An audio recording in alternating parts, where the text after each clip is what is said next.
Ya, halo Tribuners, selamat siang. Anda kembali menyaksikan program Live Report on the Spot edisi Jumat 28 Januari 2022.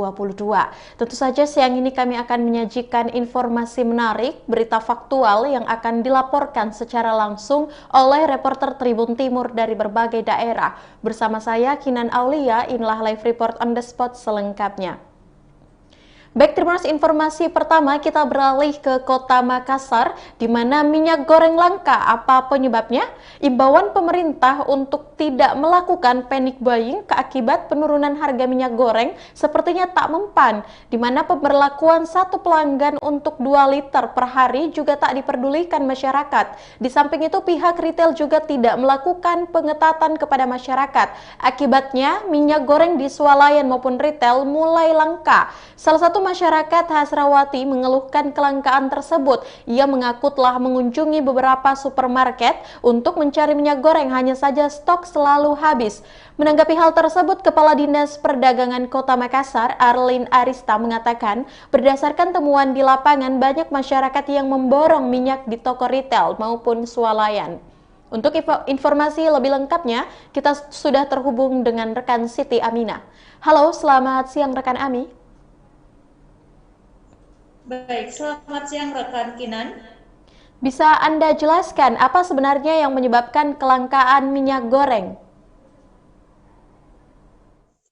Baik, dapat saya sampaikan bahwa pemerintah Kota Makassar, maksudnya pemerintah pusat telah memberlakukan kebijakan minyak goreng satu harga mulai tanggal 19 Desember 2022 lalu. Namun kebijakan tersebut tentunya mendapat respon yang sangat berlebihan dari masyarakat, di mana terjadi panic buying dan ada aktivitas memborong minyak goreng di sejumlah retail ataupun toko-toko modern yang ada di sosial khususnya Kota Makassar. Nah, untuk kebijakan minyak goreng satu harga 14.000 per liter ini memang untuk sementara hanya berlaku di toko-toko retail modern maupun swalayan, dan memang untuk di pasar tradisional diberlakukan 1 minggu pasca pemberlakuan di retail. Jadi bisa disebutkan bahwa untuk pasar tradisional sudah bisa berlaku pada hari Rabu 2 hari yang lalu, tetapi hingga saat ini belum ada penyesuaian harga yang terjadi di pasar-pasar tradisional. Seperti yang saya lakukan pemantauan di pasar tradisional, yakni di Pasar Todopuli, Kota Makassar itu, bahkan beberapa pedagang belum mengetahui bahwa akan ada penyesuaian harga atau penurunan harga yang akan dilakukan oleh pemerintah. Jadi artinya sosialisasi masih kurang dilakukan oleh pemerintah menangani kebijakan minyak goreng ini. Nah, karena hal tersebut, maka terjadilah kelangkaan minyak goreng di sejumlah toko-toko retail karena masyarakat melakukan panic buying, artinya mereka memborong minyak-minyak tersebut di toko-toko, dan tidak ada pengawasan juga dari pihak pedagang terkait, maksud saya tidak ada pengawasan dari pihak pemilik toko terkait adanya masyarakat yang melakukan pembelian secara borong atau banyak. Dan berdasarkan pengakuan dari pemerintah Provinsi Sulawesi Selatan, tidak ada terjadi kelangkaan minyak goreng, bahkan ataupun penimbunan minyak goreng yang terjadi di seluruh retail-retail. Penyebab berkurangnya stok tersebut karena pihak distributor masih melakukan penyesuaian atau rafaksi, karena pemberlakuan kebijakan minyak goreng seperti yang kita ketahui berlaku pada 19 Januari 2021.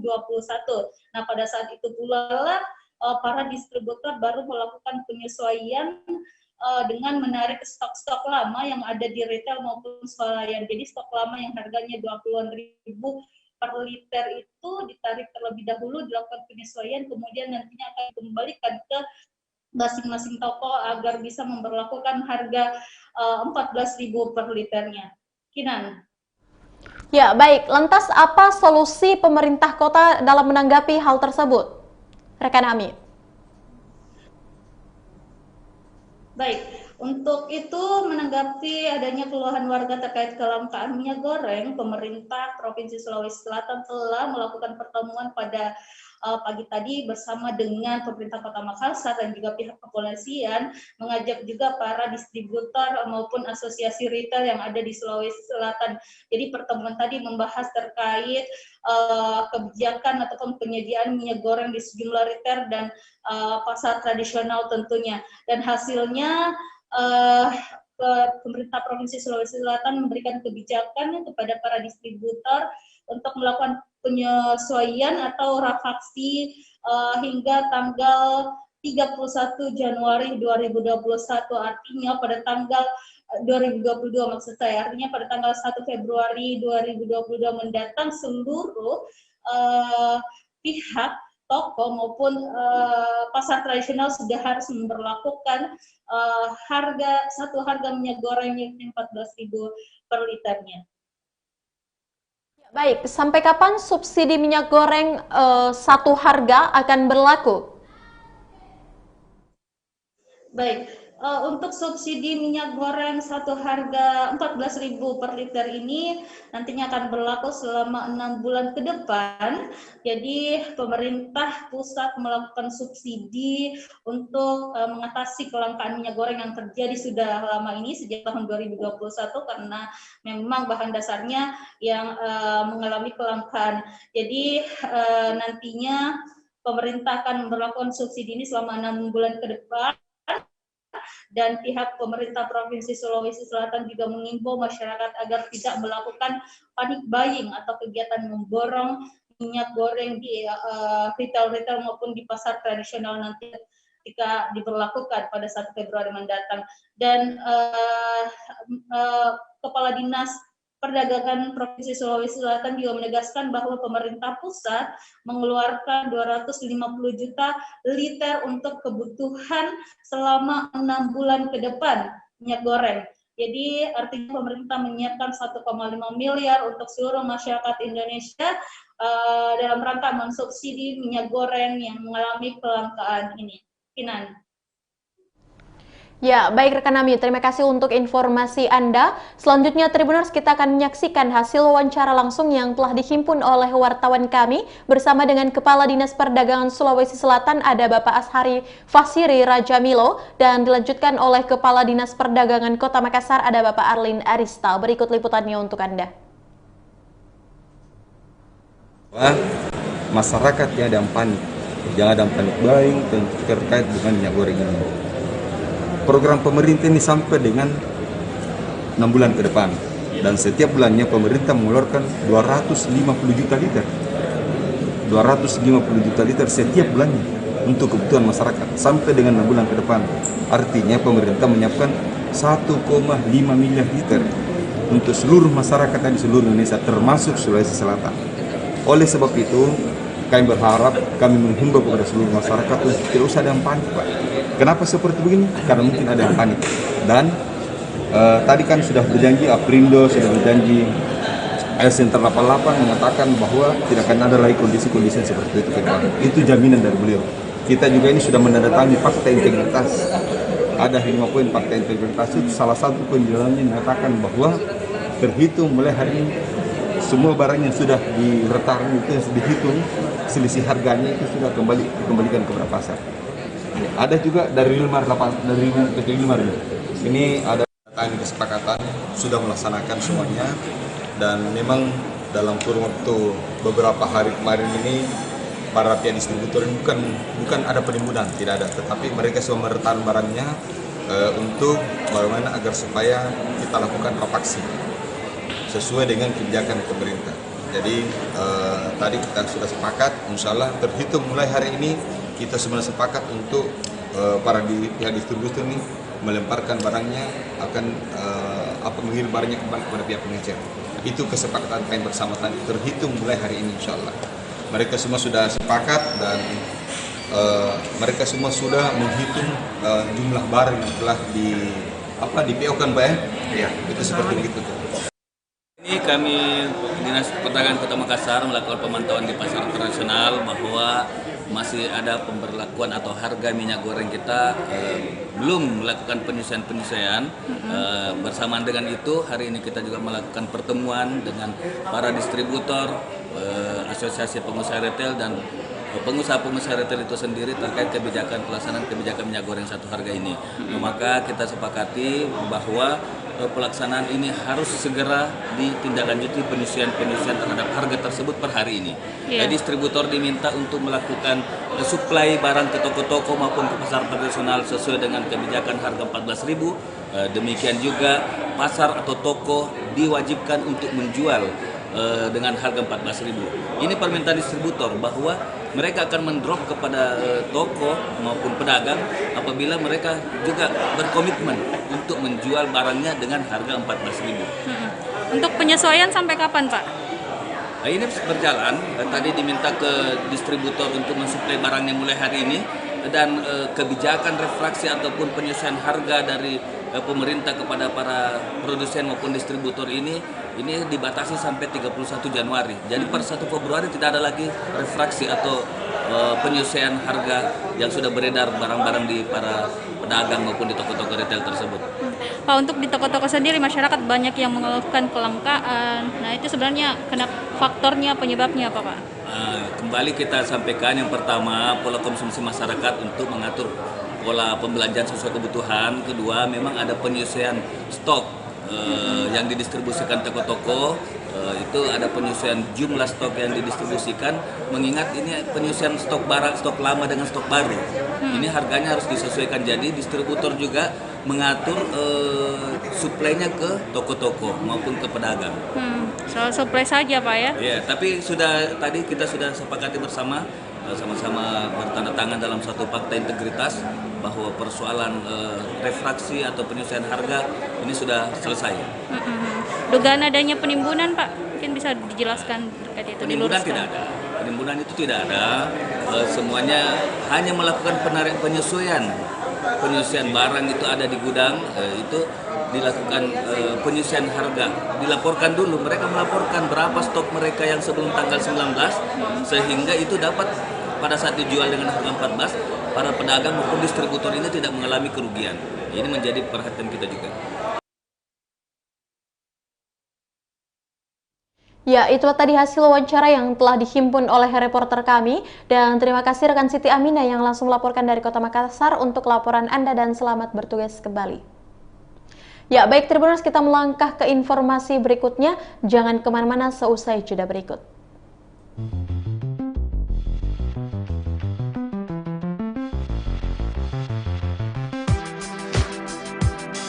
Jalan-jalan ke pantai atau menaiki puncak gunung, melihat dataran indah dan membayangkan lukisan alam Tuhan yang menakjubkan akan tersaji dalam sebuah liputan menarik juga eksklusif.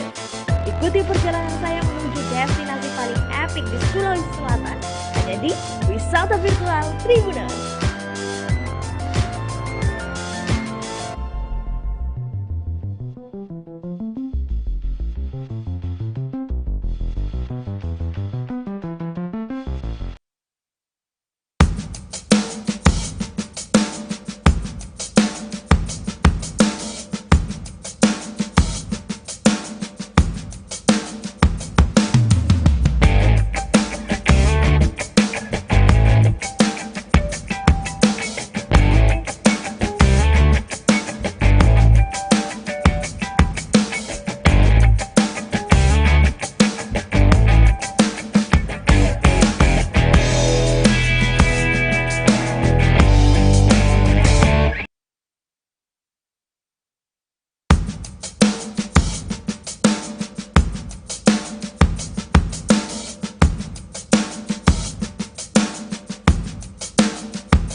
terima kasih Anda masih setia menyaksikan program Live Report on the Spot dan kembali lagi bersama saya Kinan Aulia. Informasi berikutnya kita berlaju ke Kota Maros di mana telah diresmikan Jokowi 2017 Pasar Rakyat Maros baru kini terbengkalai. Untuk informasi lebih lengkapnya kita sudah terhubung dengan rekan Nurul Hidayah. Halo, selamat siang rekan Nurul Hidayah. Selamat siang Kinan. Ya, bisa Anda jelaskan bagaimana kondisi terkini Pasar Rakyat Maros baru? Baik Tribuners, Pasar Rakyat yang diresmikan pada tanggal 13 Juli 2017 ini.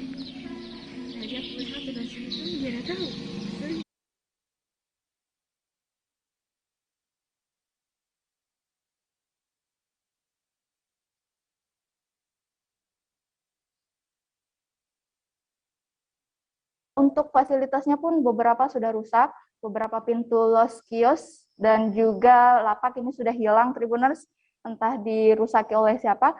Kemudian perlu diketahui pasar ini dibangun pada tahun 2017 dengan jumlah los sebanyak 210, terdiri dari 72 kios dan 138 lapak. Nah, kini yang terjadi di sini Tribuners hanya sisa 2 saja pedagang yang berjualan di sini. Itu pun hanya berjualan makanan jadi dan campuran saja.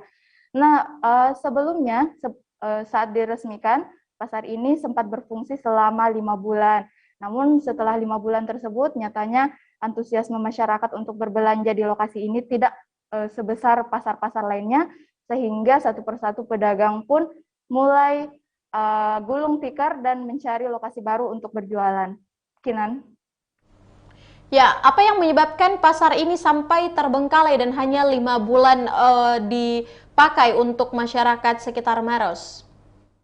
Baik, ada dari penjelasan masyarakat yang berada di lokasi tersebut, ada 3 faktor yang menyebabkan pasar tersebut terbengkalai. Yang pertama, pasar ini terletak jauh dari area perkotaan, kurang lebih 6 kilo dari pusat kota, dan juga fasilitas transportasi umum tidak sampai di lokasi tersebut. Kemudian yang kedua, masyarakat lebih memilih untuk berbelanja di pasar induk karena memang lebih lengkap jika dibandingkan di pasar tersebut. Dan juga yang terakhir adalah tidak ada jembatan yang menghubungkan Kelurahan Baju Bodoa dan juga Kelurahan Palantikang.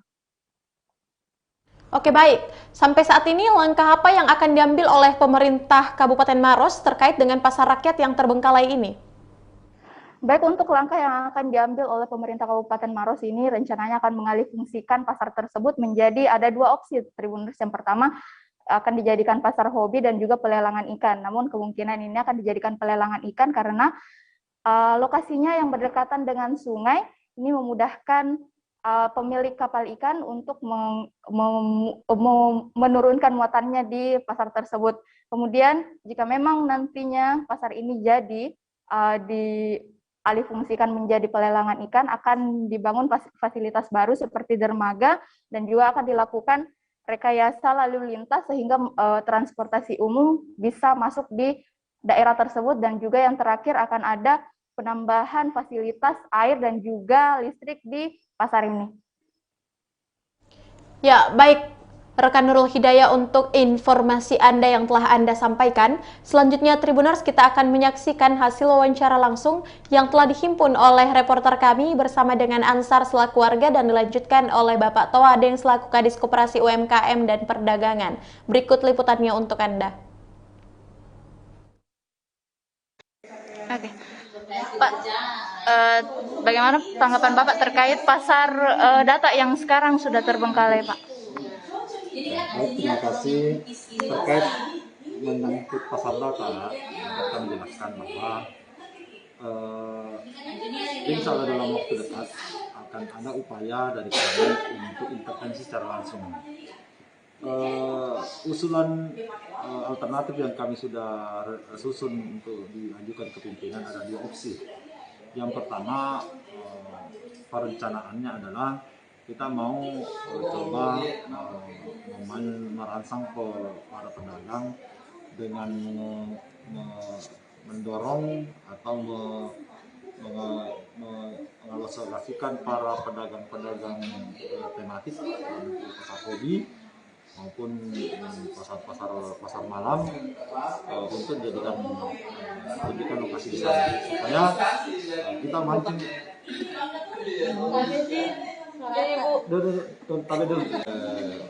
Pasar malam untuk bisa beraktivitas di sana, sehingga ketika sudah ada aktivitas yang nyata di sana, insya Allah para pedagang juga sudah bisa kita bisa giring, sudah ada pelanggan, sudah ada pembeli, kita bisa giring masuk ke dalam pasar.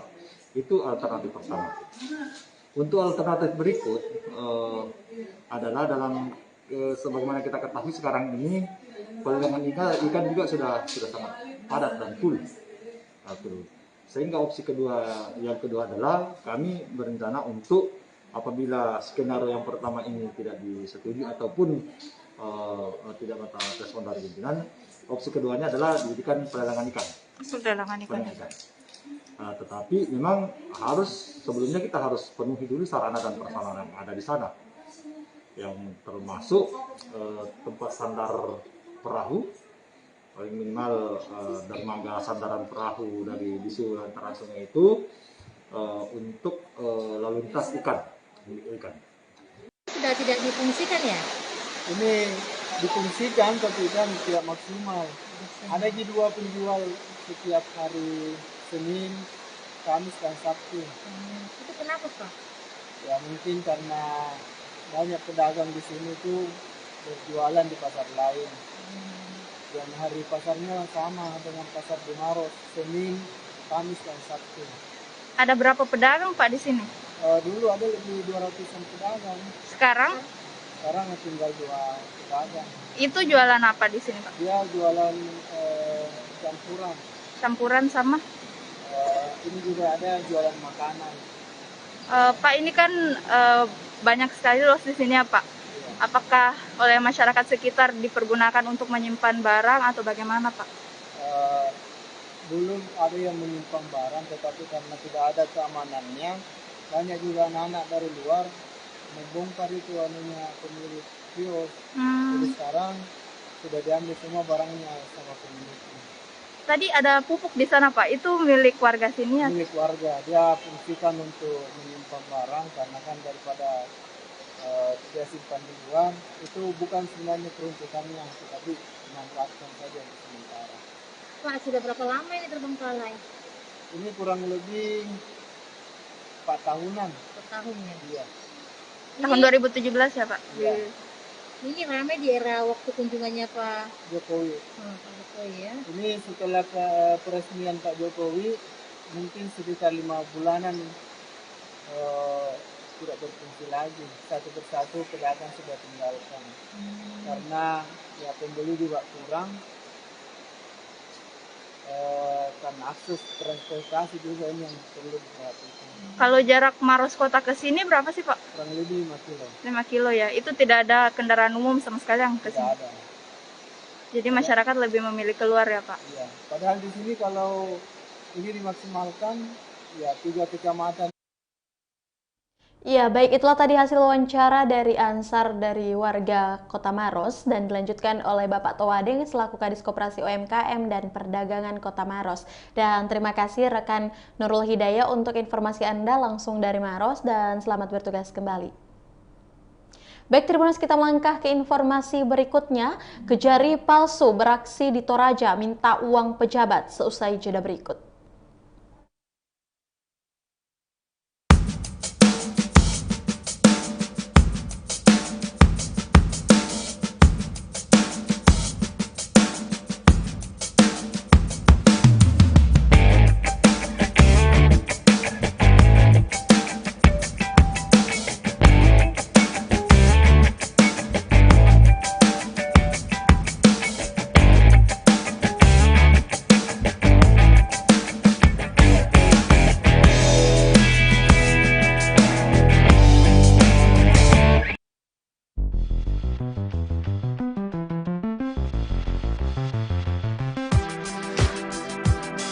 Jalan-jalan ke pantai, atau menaiki puncak gunung, melihat dataran indah, dan membayangkan lukisan alam Tuhan yang menakjubkan akan tersaji dalam sebuah liputan menarik juga eksklusif. Ikuti perjalanan saya menuju destinasi paling epik di Sulawesi Selatan. Hanya di Wisata Virtual Tribuners.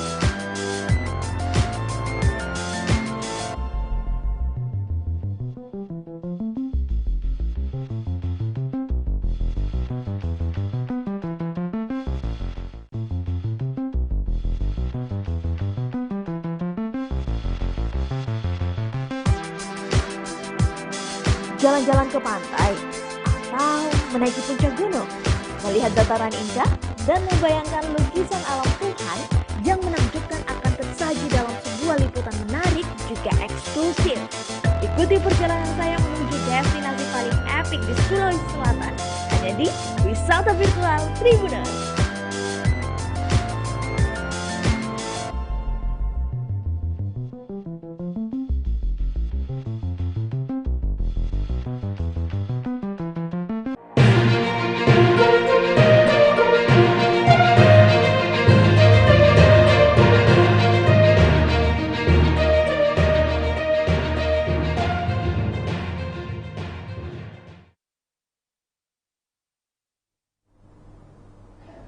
Ya, baik Tribuners, terima kasih Anda masih setia menyaksikan program Live Report on the Spot dan kembali lagi bersama saya Kinan Aulia.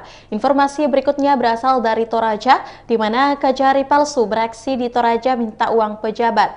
Kepala Kejaksaan Negeri Kajari palsu beraksi di Toraja, Sulawesi Selatan. Pada Jumat 28 Januari 2022, oknum tersebut mengatasnamakan Kajari Tanah Toraja Erianto L. Paundanan. Caranya dengan memalsukan akun WhatsApp. Pada profil WA itu, oknum Kajari palsu menggunakan foto Erianto, di mana oknum ini buat akun WA pasang foto saya, terus minta uang ke sejumlah pejabat di Toraja, kata Erinato di Kejaksaan pada Jumat pagi waktu ditemui.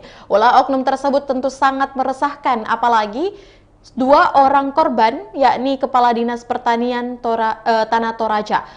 Baik Tribuners, selanjutnya mungkin kita akan menyaksikan hasil wawancara langsung yang telah dihimpun oleh reporter kami Tommy Pasero dari Tanah Toraja, yakni kepada Kepala Kejaksaan Negeri Tanah Toraja ada Bapak Erianto L. Paundanan. Berikut liputannya untuk Anda. Saya Erianto, Kepala Kejaksaan Negeri Tanah Toraja bersama dengan Pak Denny, Pak Aril, Pak Sangkin, Kepala Seksi Intelijen, ditemani oleh Pak Rahmat, jaksa di bidang intelijen, menyampaikan beberapa hal, antara lain pertama yang menurut saya sangat mendesak, yaitu adanya beberapa oknum penipu yang sampai saat ini belum saya ketahui namanya.